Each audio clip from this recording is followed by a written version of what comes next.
नमस्कार दोस्तों, स्वागत है आपका अपने चैनल में। दोस्तों, आज हम बात करेंगे वर्ग 3 के एग्ज़ाम की। ये जो हुआ था 6 तारीख को हुआ था, सेकंड शिफ्ट का ये एग्ज़ाम है। अब मैं आपको बताऊंगा कि कौन-कौन सी टॉपिक से कौन-कौन से क्वेश्चन आए थे, पर्यावरण में कौन से क्वेश्चन आए थे, इंग्लिश से कौन से क्वेश्चन पूछे गए थे, गणित में कौन-कौन से क्वेश्चन आए थे और बाल विकास और हिंदी से कौन-कौन से क्वेश्चन पूछे गए। तो चलिए दोस्तों, वीडियो स्टार्ट करता हूँ। सबसे पहले मैं बात करता हूँ पर्यावरण की। पर्यावरण में जो एक क्वेश्चन आया था, ये मैं जो पेपर है वो खुद दे के आया था, उसी के आधार पर मैंने ये वीडियो बनाया है। तो सबसे पहला जो क्वेश्चन आया था वो आया था, हेपेटाइटिस ए रोग होता है। हेपेटाइटिस ए रोग होता है तो ये किसकी वजह से होता है? तो हेपेटाइटिस जो रोग होता है, जॉन्डिस बोलते हैं इसको अक्सर, और ये गंदे पानी की वजह से होता है। दूसरा क्वेश्चन आया था, झील में द्वितीय पोषक स्तर कौन है? झील जो होती है उसमें द्वितीय पोषक स्तर कौन काम करता है? तो जैसा कि उसके ऑप्शन थे मछली, फाइटोप्लैंक्टन, जूप्लैंक्टन एक्सेट्रा। तो मैं तो मछली लगा के आया था। अब आप बताइए आपका क्या उत्तर होगा। अगला क्वेश्चन आया था पर्यावरण में, जो जीके के क्वेश्चन बहुत ज़्यादा पूछे गए थे। 4-5 क्वेश्चन ऐसे थे जो जीके से पूछे गए थे, जीएस से पूछे गए थे। सबसे पहला क्वेश्चन था, क्रिकेट की पिच की लंबाई कितनी होती है? तो ये 22 गज होती है दोस्तों। 22 गज क्रिकेट की पिच की लंबाई होती है। अगला क्वेश्चन आया था स्पेस से 3-4 क्वेश्चन पूछे गए थे, जिन्हें मैं यहाँ पे इन्वॉल्व कर रहा हूँ। सबसे पहला क्वेश्चन था, यूनी स्पेस थर्ड कब स्थापित किया गया था? तो इसके जो ऑप्शन थे 99, 98, 96, 97। तो दोस्तों, ये मुझे बिल्कुल भी पता नहीं था इस क्वेश्चन का, तो आंसर तो मैं इसको ऐसे ही लगा के आया था। अगला क्वेश्चन की बात करते हैं। अगला क्वेश्चन था, ग्रीन हाउस प्रभाव के लिए उत्तरदायी गैस कौन सी है? ग्रीन हाउस प्रभाव के लिए उत्तरदायी गैस कौन सी है, यानी ग्रीन हाउस किस गैस की वजह से होता है? तो दोस्तों, ग्रीन हाउस प्रभाव के लिए उत्तरदायी जो गैस होती है वो होती है कार्बन डाइऑक्साइड, यानी कि CO2। इसकी वजह से वायुमंडल का जो टेम्परेचर है वो इंक्रीज हो जाता है, बढ़ जाता है, जिससे ग्लोबल वार्मिंग कहते हैं हम, उसी को ग्रीन हाउस प्रभाव कहते हैं। तो ये क्वेश्चन पूछा गया था। अगला क्वेश्चन है, ओजोन निम्नीकरण कहाँ होता है? ओजोन डिप्लीशन है वो कहाँ होता है? तो इसके ऑप्शन थे भूमध्य रेखा और उत्तरी ध्रुव, दक्षिण ध्रुव, विषुवत रेखा। तो इन पे जो उत्तर उसका होगा उत्तरी ध्रुव होगा, क्योंकि अटलांटिक उत्तरी ध्रुव, अटलांटिक जो महाद्वीप है, अटलांटिक महाद्वीप, उसी पे ये जो लेयर पाई जाती है और ये उत्तरी ध्रुव में पाया जाता है। नेक्स्ट है, डबल फॉल्ट किससे संबंधित है? डबल फॉल्ट जो वर्ड है, ये गेम गेम का ये वर्ड है, ये किससे संबंधित है? यानी टेनिस से, क्रिकेट से, वॉलीबॉल से, कबड्डी से। तो दोस्तों, ये टेनिस से संबंधित होता है डबल फॉल्ट। नेक्स्ट है, निम्न में से कौन प्राथमिक प्रदूषक नहीं है? इसमें पूछा गया था कौन प्राथमिक प्रदूषक नहीं है। प्रदूषक यानी कि प्राथमिक नहीं है, तो इसके ऑप्शन थे जैसे कि भूतल ओजोन था, कार्बनिक यौगिक था, और भी कोई ऑप्शन थे। तो इसका भूतल ओजोन है वो इसका करेक्ट ऑप्शन होगा मेरे हिसाब से। उसके बाद था नेक्स्ट, प्रथम परमाणु परीक्षण कब किया गया था? प्रथम जो परमाणु परीक्षण था वो कब किया गया था? तो दोस्तों, इसके जो ऑप्शन थे 70, 1974, 1976, 1978। तो मेरा अकॉर्डिंग ये आंसर 1974 होना चाहिए। 1974 में परमाणु परीक्षण किया गया था। अगला है, जल संरक्षण अधिनियम कब लागू हुआ था? तो ये जल संरक्षण अधिनियम से क्वेश्चन पूछा गया था। जल संरक्षण अधिनियम जो लागू होता है वो 1974 में लागू हुआ था।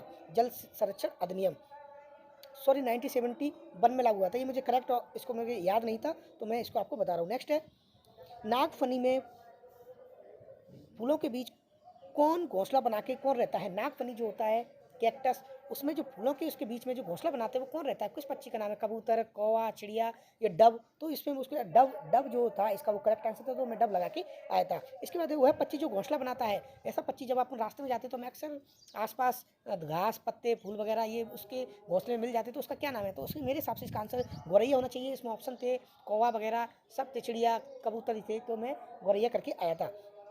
नेक्स्ट है, चंद्रयान 2 के लिए किसने अपना डोनेशन दिया है? चंद्रयान 2 के लिए जो मिशन है भारत का, वो किसने अपना डोनेशन दिया? तो इस दोस्तों, इसमें बिटकॉइन भी था, डिटकॉइन भी था, तो डिटकॉइन इसका करेक्ट ऑप्शन होगा। डिटकॉइन ये इसका करेक्ट ऑप्शन होगा मेरे हिसाब से।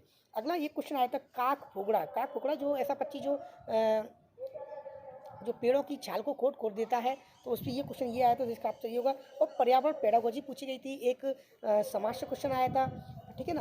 और बच्चे को किस प्रकार सामाजिक विकास उसका कहाँ होता है, एक क्वेश्चन इसमें से आया था। तो इस प्रकार ये जो क्वेश्चन है पर्यावरण पेडागोजी से लगभग 10 क्वेश्चन आए थे, जीके से इसमें 4-5 क्वेश्चन आए थे, और खेल से एक संबंधित आया था, और ये जो पोषक स्तर है उससे संबंधित आया था, एक प्रदूषण से संबंधित आया था, ऐसे ही कुछ एक बीमारी से संबंधित आया था। ये क्वेश्चन आए थे। अब बात करते हैं अपन गणित की।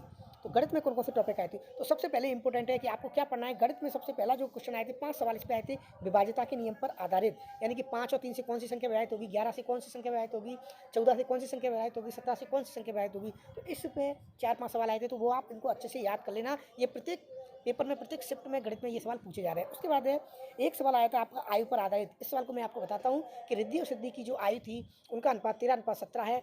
4 वर्ष पहले उनकी आयु का अनुपात 11:15 रह जाता है, तो 6 वर्ष बाद उनकी आयु का अनुपात क्या होगा? ये सवाल इसमें पूछा गया था आयु पर आधारित। उसके बाद बात करते हैं औसत। औसत पर 4-5 सवाल पूछे गए थे कि 5 संख्या का औसत n है, उनमें से कौन सी संख्या है? अगर 2 अपन बढ़ा दें तो उसका औसत क्या होगा? एक सवाल औसत से आया था, ए, बी और सी की औसत उम्र 75 है तथा बी और सी की औसत उम्र है 25, तो बताइए आप कि सी की औसत उम्र क्या होगी? ये वाला क्वेश्चन पूछा गया था। उसके बाद बात करते हैं एक सवाल आया था कि किलोमीटर और मीटर को जोड़ना, कि एक लड़की थी वो पहले रास्ते से चलती है, फिर बाइक से चलती है, फिर कार से चलती है, तो उसने कितने किलोमीटर की यात्रा तय की, तो इसको सबको जोड़ना है, किलो को किलोमीटर में जोड़ना है, मीटर को मीटर में जोड़ना है। उसके बाद है एक सवाल आया था भिन्न को जोड़ने पर आधारित था, यानी भिन्न दी थी, नीचे भिन्न थी, उसका नीचे का जो हर समान था, ऊपर का अंश था वो अलग अलग था, तो उनको जोड़ करके लिख दिया, वो सिंपल सी आई थी। उसके बाद एक क्वेश्चन आया था पर्यावरण पेडागोजी के ऊपर 10 क्वेश्चन आए थे, बहुत कम आए थे कि बच्चे गणित के लिए क्या है, 1-2 स्टेटमेंट आया था, तो पर्यावरण पेडागोजी थी वो बिल्कुल आसान आई थी, आप आसानी से कर सकते हैं। औसत पर सवाल आप बहुत अच्छे से लगा रहे हैं। एक क्वेश्चन आया था आपका वर्ग से संबंधित कि अगर वर्ग की भुजा को हम दुगना कर दें तो क्षेत्रफल में क्या वृद्धि हो जाती है, एक क्वेश्चन आया था। एक क्वेश्चन आया था कि वर्ग की भुजा को अगर दुगना कर दें तो क्षेत्रफल कितने गुना हो जाएगा, ये भी क्वेश्चन आया था। तो पैरागोजी के 10 क्वेश्चन पूछे गए थे। अब बात करते हैं अपन हिंदी की, तो हिंदी में क्या क्या पूछा गया था। तो दोस्तों मैं आपको बता दूं, हिंदी सभी पैटर्न में एक जैसी आ रही है। सबसे पहले हिंदी में एक पद्य पूछा गया था, एक कविता दी गई थी, उस कविता में सबसे पहला क्वेश्चन पूछा गया था कि जो ये कविता दी गई है वो किसकी रचना है। तो बड़ा ही टिपिकल क्वेश्चन है, ये आ सकता है, ये कविता जो दी गई थी वो किसकी रचना है, तो मुझे पता नहीं था, मैं आराम से तुक्का लगा के आया था। उसके बाद एक जो क्वेश्चन आया था वो पूछा गया था पेडागोजी से सीखने में जो परिवर्तन होता है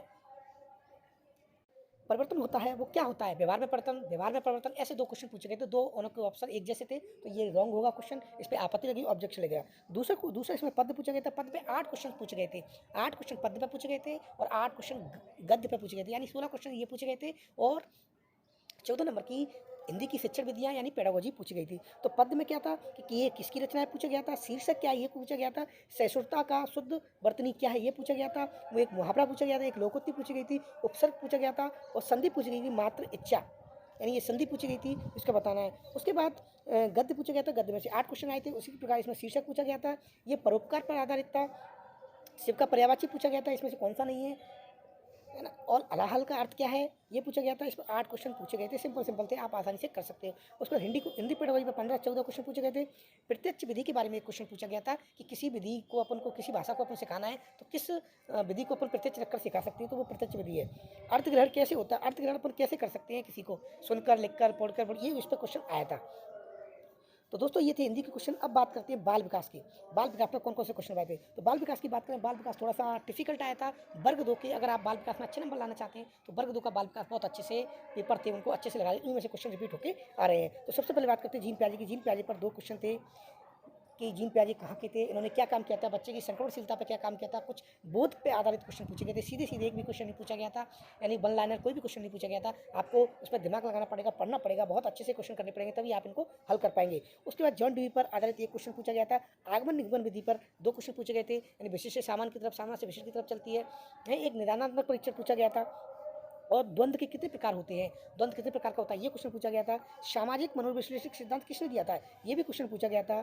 उस बुद्धि पर आधारित एक क्वेश्चन था कि जैसे कोई बालक है उसका हम कोई बालक है उसको हम कैसे उसके अनुसार शिक्षण विधि बना सकते हैं। इसका ऑप्शन थे, पहला था आईक्यू पर आधारित और मानसिक आयु पर आधारित, या उपरोक्त दोनों, उपरोक्त दोनों से कोई नहीं। तो ये बहुत टिपिकल क्वेश्चन था, फिर मैं आईक्यू पर आधारित इस पर करके आया था। उसके बाद समावेशी शिक्षा पर एक क्वेश्चन आया था।